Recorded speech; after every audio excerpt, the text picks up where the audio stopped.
Okay, Assalamu alaikum. The topic for today is economic growth.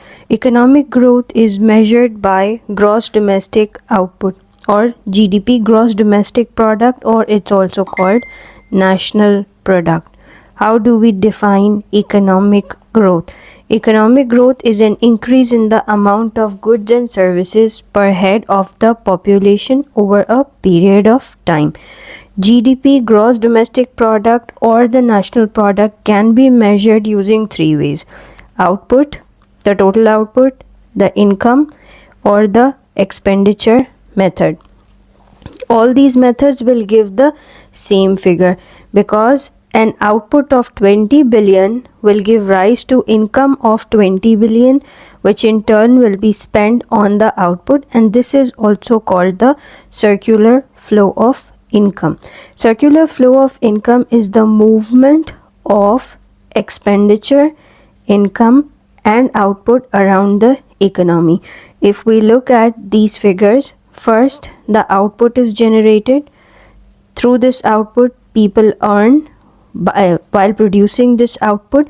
Income is earned. How? Income is earned by the people who are manufacturing it.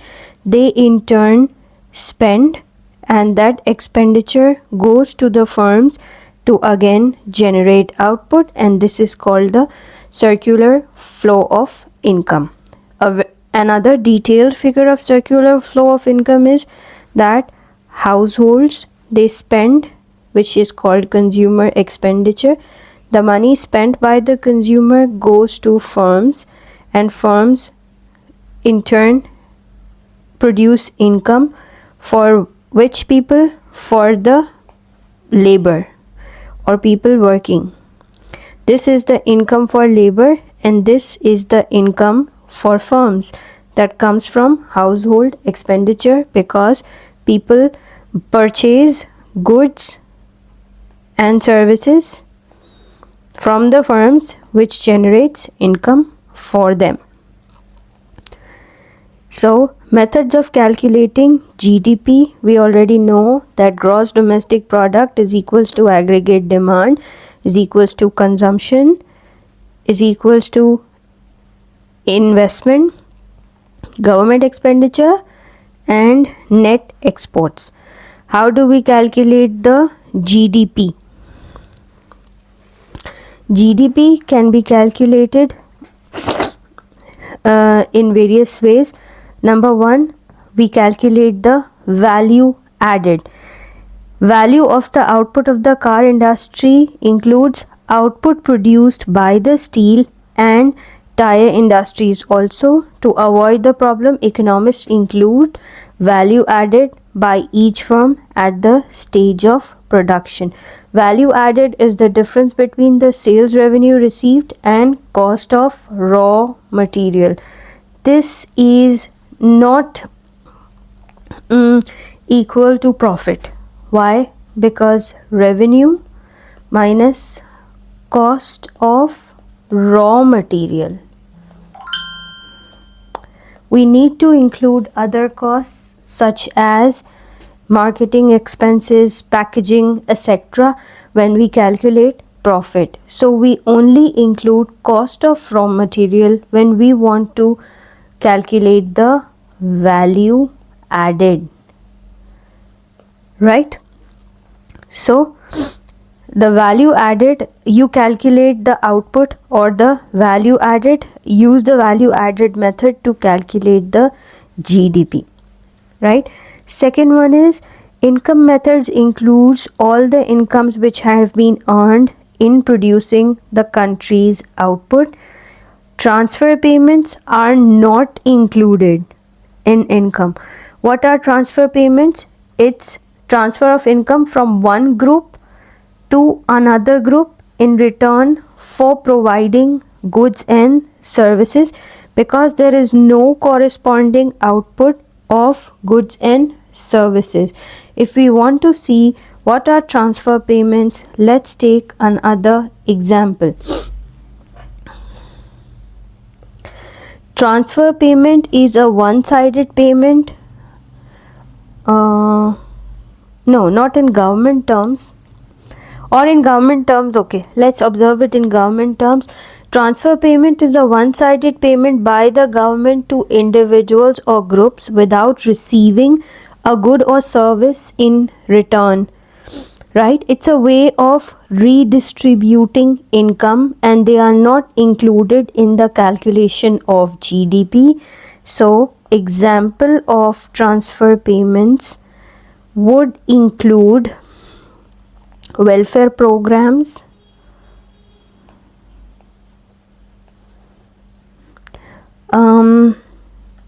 social insurance programs. This is the payment made by the government and the government does not receive anything in return. Unemployment allowance.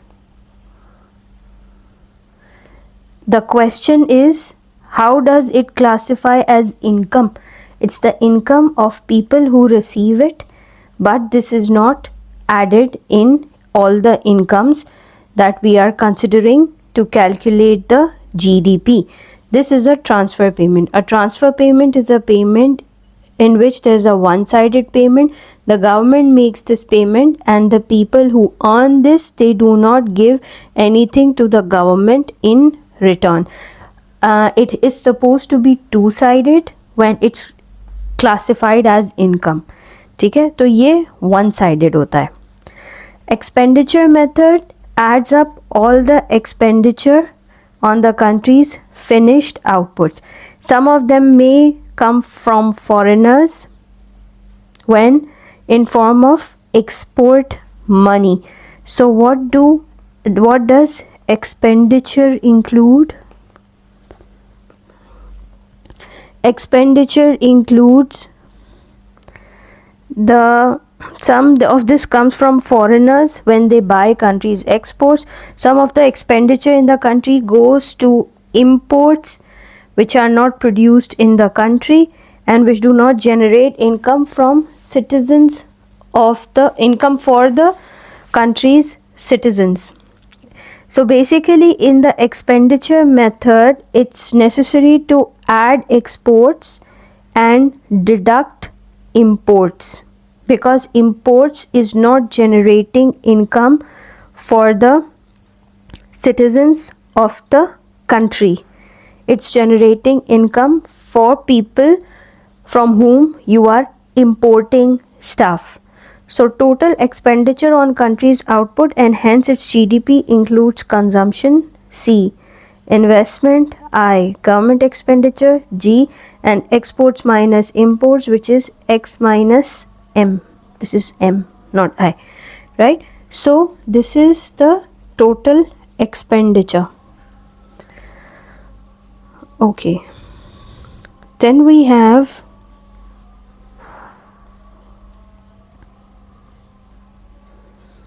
expenditure method is, here I have said you add all the expenses. Output method is you calculate the value added, which is revenue minus cost of raw material.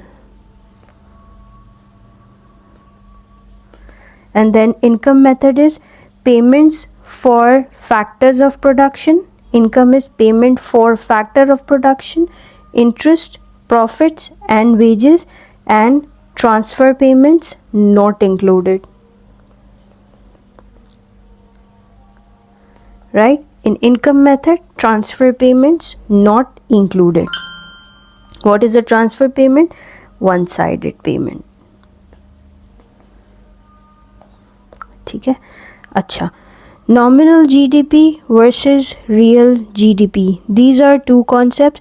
What is the nominal GDP? It's the value of output produced in the economy over a period of time, and this is not adjusted for inflation.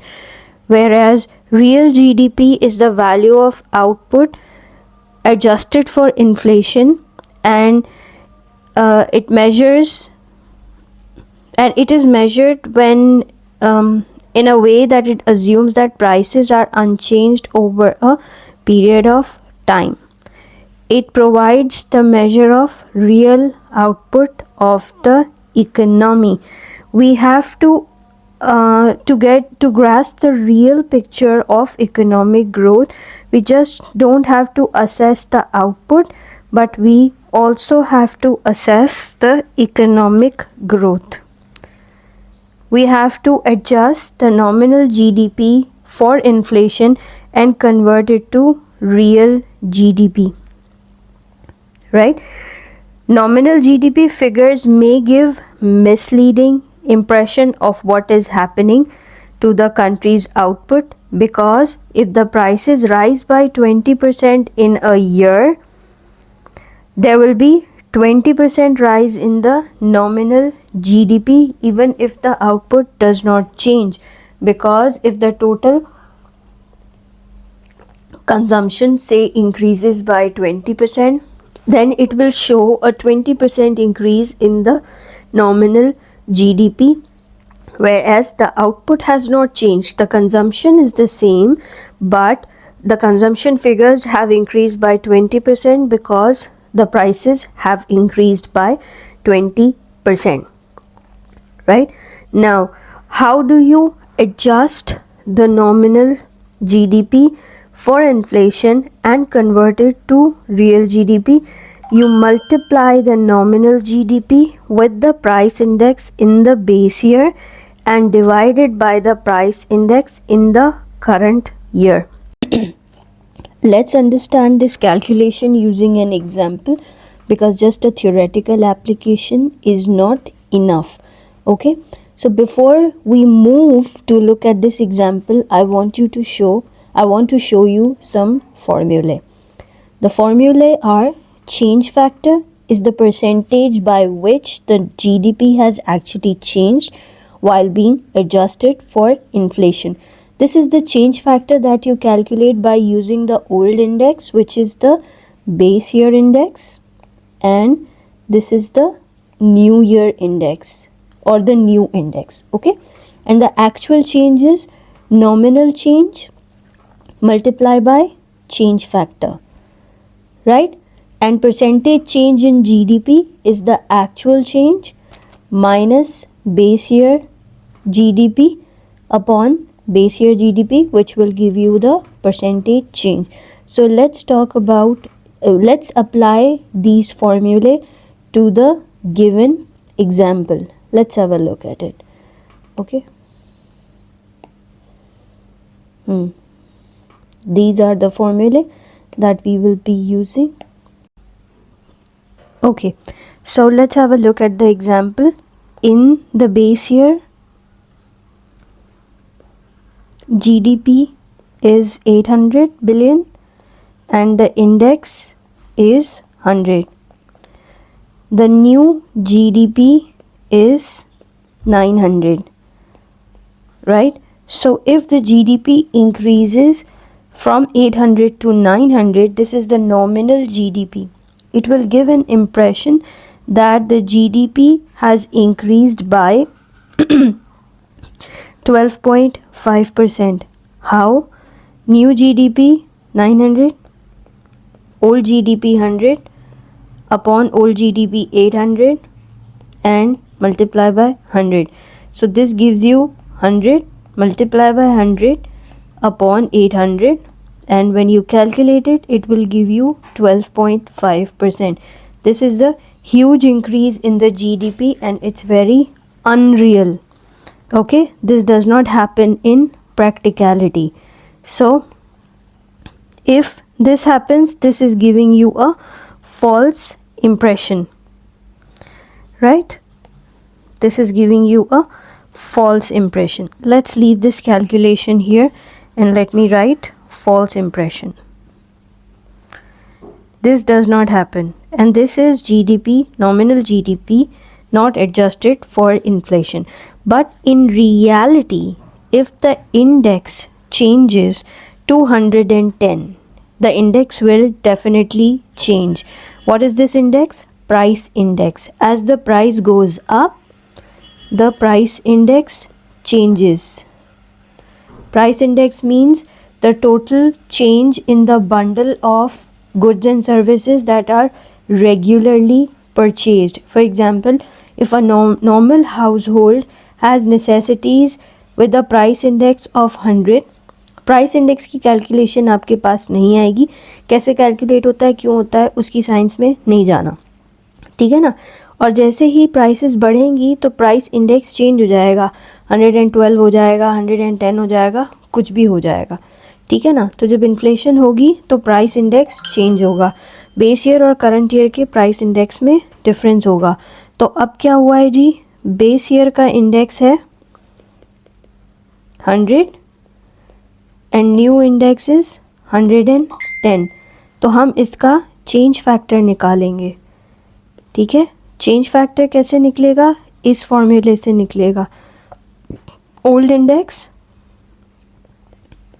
Upon new index, ठीक है। तो आपका change factor निकलेगा, कितना निकलेगा, change factor से अगर मैं मल्टीप्लाई कर दूँ न्यू जीडीपी को तो ये बनेगा 818.18 billion, right, 818.18 billion, which is not the this is the actual change, right। GDP अगर मैं देखूं नॉमिनल तो वो कितना बिलियन बढ़ी है, 100 बिलियन बढ़ी है, और अगर मैं एक्चुअल चेंज देखूं तो वो कितना बढ़ी है, 18.18 बिलियन बढ़ी है सिर्फ। This is the actual change. जब हमने एक्चुअल चेंज निकाल लिया तो अब हम इसका परसेंटेज चेंज निकालेंगे। परसेंटेज चेंज क्या है, 818.18 minus 800 upon 800 into 100. This will give you the actual change. This is 18.18 divided by 800 multiplied by 100. This will give you 2.27%. So the actual change in the GDP is 2.27%. Got it? तो ये इस तरीके से calculate होता है, सही है ना। सो आपने ये सारे फॉर्मूले इम्प्लीमेंट करने हैं, आपको चेंज फैक्टर पता होना चाहिए, इसकी इंटरप्रिटेशन क्या है। When GDP is not adjusted for inflation then obviously it is going to give you a false impression that the GDP has increased a lot, यानी कि ये आपको बताएगा जी 12.5% इंक्रीज़ हुआ है, एक्चुअली 100 बिलियन का इंक्रीज़ हुआ है, जो कि सच नहीं होता।